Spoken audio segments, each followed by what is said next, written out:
Nah, kenapa kok Michael bisa bicara tentang ini? Karena Michael dulu adalah pelakunya. Jadi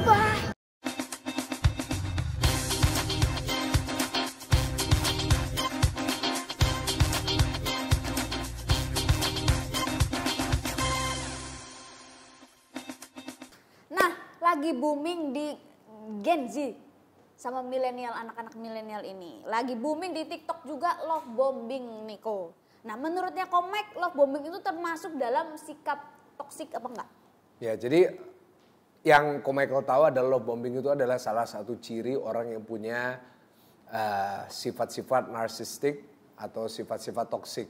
Yaitu love bombing adalah cara untuk ya dia menutupi sifat-sifat yang buruk supaya orang itu bisa menerima dirinya. Nah, jadi kalau seseorang itu love bombing selalu ngomongnya yang baik-baik, nah itu justru kita harus tanda tanya besar. Ada apa ini? Maunya apa ini? Menggebu-gebu di awal gitu. Jadi menurut Michael kalau seseorang udah love bombing itu red flag. Itu red flag yang terbesar.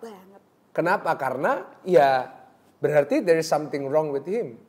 Nah, ngapain kita perlu sampai menunjukkan seperti itu di depan, terlalu banyak yang bagus di depan, karena dia menutupi kebusukannya di belakang. Busuk. Ya kan? Jadi contohnya kalau misalnya ada seorang penjahat. Kalau seorang penjahat itu pasti di depan kalau belum ketahuan, di depannya itu dia baik banget, kelihatannya baik. Tapi begitu ketahuan, kita jadi ngerti kenapa di awalnya baik. Karena di baliknya ada maunya. Kan penipuan juga selalu terjadi seperti itu. Di depan selalu yang yang bagus-bagus, tetapi akhirnya ditipu. Nah, banyak orang pacaran juga gitu. Awal-awalnya dikasih janji manis yang membuat orang itu berbunga-bunga. Akhirnya ditipu, ketipu. Berarti kayak ada udang di balik bakwan gitu. Iya, benar. Nah, gimana sih pendapatnya Michael?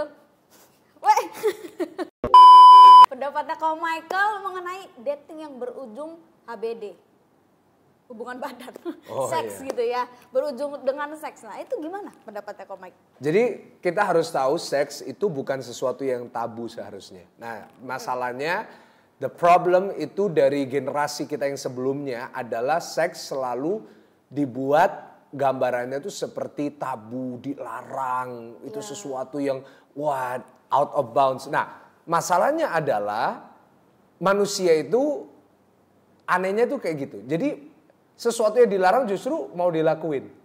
Justru manusia itu kadang-kadang kalau ada sesuatu tuh makin terlarang, justru makin dia penasaran untuk ingin melakukannya. Nah, padahal sebenarnya seks merupakan satu prinsip Alkitab yang sehat, yang kudus di mata Tuhan. Yang diciptakan sama Tuhan. Pada saat Adam dan Hawa keluar dari Taman Eden, Tuhan memberikan mereka tanggung jawab untuk memenuhi bumi ini. Nah, memenuhi bumi caranya gimana? Kita semuanya tahu ya lewat seks. Kalau enggak ya enggak bisa.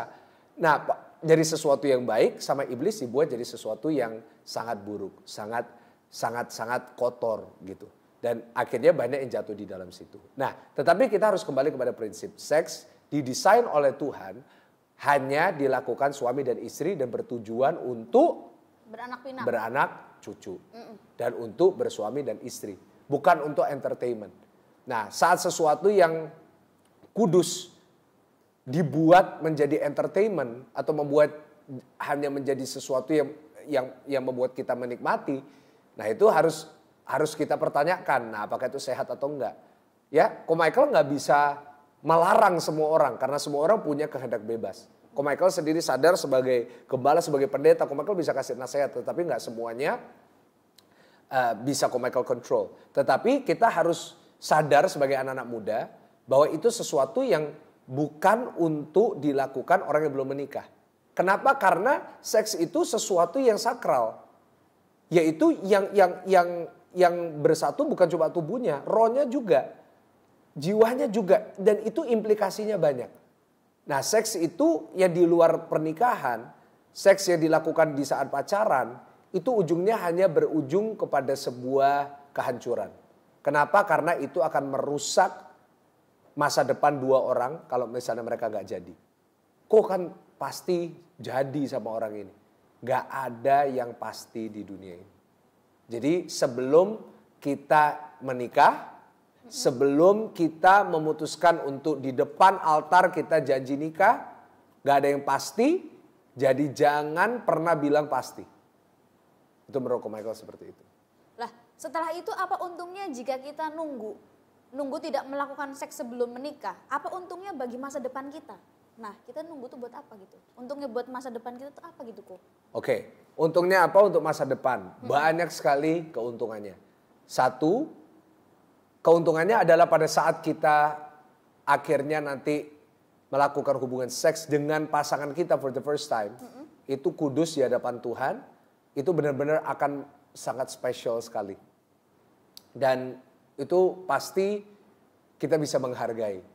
Nah, keuntungan yang kedua adalah kita nggak tercemar. Nah, dan ini biasanya Michael sangat tujukan kepada para wanita. Kalau laki-laki mungkin, aku nggak ada ruginya. Wanita yang paling banyak dirugikan kalau bicara tentang seks sebelum nikah. Kenapa? Karena kita semuanya tahu bahwa ya ada yang namanya keperawanan. Ini hal yang sudah umum dan sekarang nggak boleh jadi sesuatu yang tabu. Nah, dan saat kita memberikan keperawanan kekudusan kita ini kepada seorang pria, pastikan itu kepada seseorang yang menghargai kita, mengasihi kita, mencintai kita dan sudah pasti yaitu seorang suami. Nah, bukan kepada seseorang yang nggak jelas gitu loh masa depannya. Nah, kenapa? Karena pada saat kita sudah kehilangan itu, no turning back. Ini pesannya Michael buat para wanita yang muda, engkau harus menjaga itu. Kenapa? Karena begitu engkau sudah melakukannya sekali, kenikmatannya mungkin hanya beberapa menit, tetapi penyesalannya seumur hidup. Kenapa? Karena you cannot take it back. Dan nanti pada saat engkau mau menikah itu jadi masalah baru. Bukan berarti sudah seks sebelum nikah, pasti nggak bisa menikah. No. Tetapi itu akan jadi masalah yang seharusnya nggak ada gitu. Oke. Kenapa? Karena laki-laki itu egois. Laki-laki itu dia nggak ada masalah hubungan seks dengan wanita siapapun. Tetapi kalau dia menikah, dia memilihnya, dia mencarinya yang kudus. Iya. Nah itu nggak fair. Dan memang kita tinggal di dunia yang nggak fair. Kita tinggal di dunia yang ya memang dari situnya seperti itu. Dan laki-laki punya kebebasan untuk memilih. Nah karena itu sebagai wanita ya kita harus sadar kita ini mahal. Artinya apa? Kita ini harus menjaga diri kita. Supaya kita ini gak dirugikan seperti itu. Karena pada kemudian hari pasti nanti itu yang menjadi nilai plusnya kita. Pada saat kita cari pasangan. Nah karena itu kalau kita pacaran sekali lagi kita harus ingat. Saat kita pacaran itu gak ada yang pasti. Jadi jangan pernah melakukan sesuatu yang bodoh. Sesuatu yang hanya cuma last beberapa menit. Tetapi penyesalannya seumur hidup. Iya. Tapi gimana kalau misalkan kita udah terlanjur melakukan hal tersebut dan apakah kita akan bisa mendapatkan pasangan yang baik? Ya. Tapi gini nih, udah terlanjur nih melakukan, tapi abis itu tobat, nggak gitu lagi. Terus tapi kita kayak udah give up gitu ya, kayaknya gue mah nggak bakalan dapet jodoh yang baik deh, pasangan yang baik. Nah itu kira-kira kita pantas nggak sih untuk mendapatkan pasangan yang baik? Oke, jadi kalau sudah pernah, Tuhan pasti kasih kesempatan kedua. Ini udah pasti. Ya, Tuhan itu Tuhan yang selalu memberikan kesempatan kedua. The God of second chances. Jadi itu udah pasti. Tuhan pasti kasih kita kesempatan yang kedua. Nah, dan yang harus kita percaya adalah kalau Tuhan kasih kesempatan kedua, Tuhan juga memberikan kita masa depan yang baik dengan kesempatan itu. Artinya apa? Tuhan nanti pasti akan pertemukan kita dengan orang-orang yang tepat. Dengan jodoh yang tepat dari Tuhan.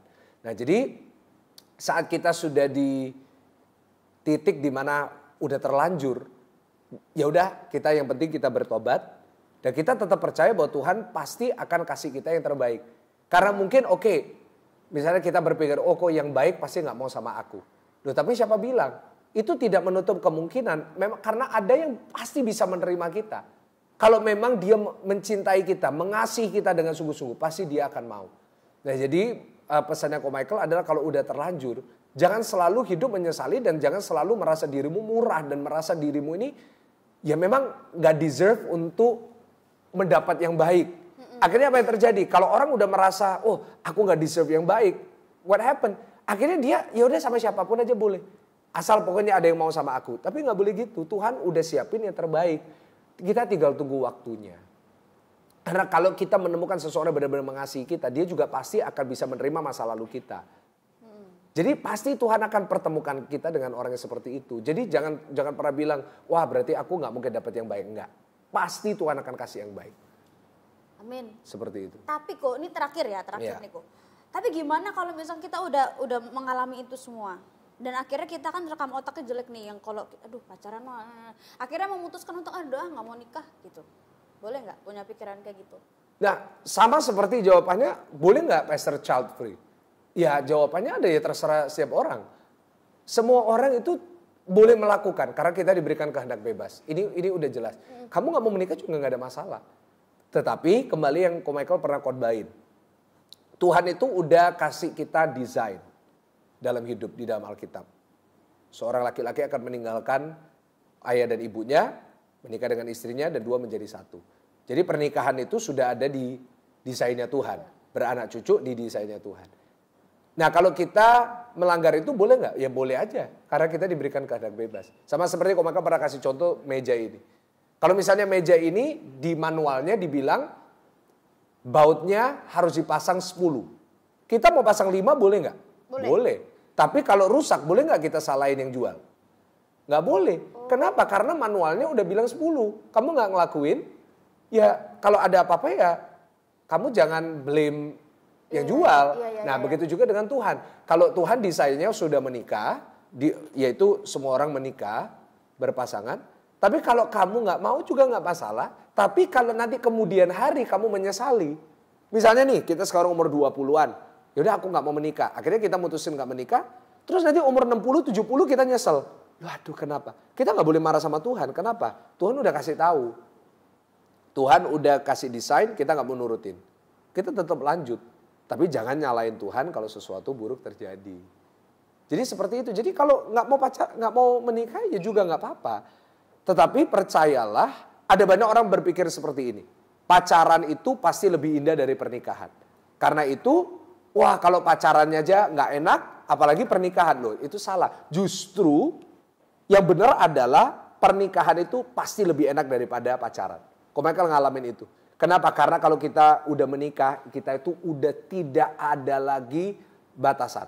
Kita udah lagi nggak ada keterbatasan apa-apa. Kita bisa traveling bareng sama suami kita, istri kita bisa melakukan apapun yang kita mau bersama dengan pasangan kita tanpa ada batasan-batasan tadi.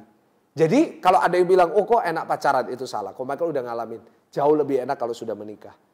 Ya jadi bagi teman-teman yang mungkin kecewa dengan pacaran, mungkin hubungan-hubungan sebelumnya, jangan pernah give up untuk mencari yang dari Tuhan. Kenapa? Karena kalau kita benar-benar sungguh-sungguh, kita benar-benar cinta Tuhan, Tuhan pasti akan pertemukan kita dengan yang benar, dengan yang tepat. Jadi never give up on God's manual on your life. Tuhan udah kasih kita desain, jangan kita keluar daripada itu. Kita ikuti aja, kita tetap percaya sama desainnya, dan kita percaya everything will work out at the end. Wah, amin. Keren banget. Oke. Karena mungkin aku sebenarnya pengen lebih banyak lagi ya ngobrol sama Ko Michael, tapi ini durasi ya Ko Michael ya.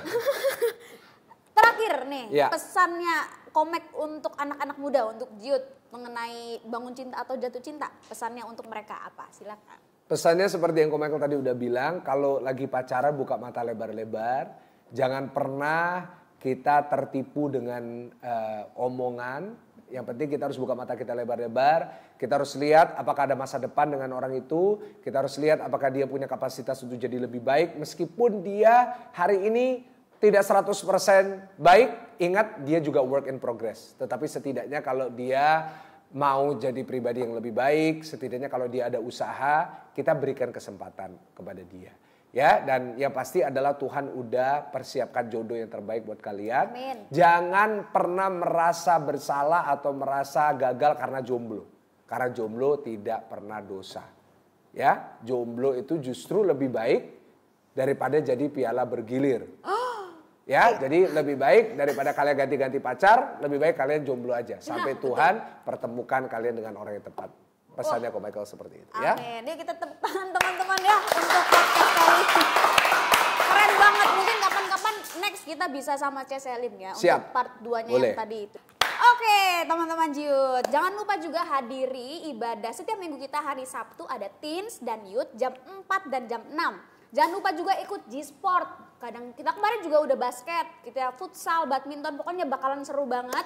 Ada juga Jiutsel. Nah, mungkin teman-teman yang nggak punya komunitas, silakan join sama kita. Di sini positif banget dan teman-teman juga bisa berkembang di sini. Kayak podcast kali ini juga kita membicarakan tentang jatuh bangun atau jatuh cinta atau bangun cinta. Nah, seperti itu. Oke deh, teman-teman, segini dulu podcast kita kali ini. Saya Vinka dan Saya Pastor Michael Gunawan. kita pamit. See you next podcast, guys. God bless you. Saya Pastor Michael Gunawan dan saya mengundang saudara untuk subscribe, untuk like dan saudara boleh share ke teman-teman untuk bisa diberkati dengan banyak konten-konten dari GSJS Youth. God bless you.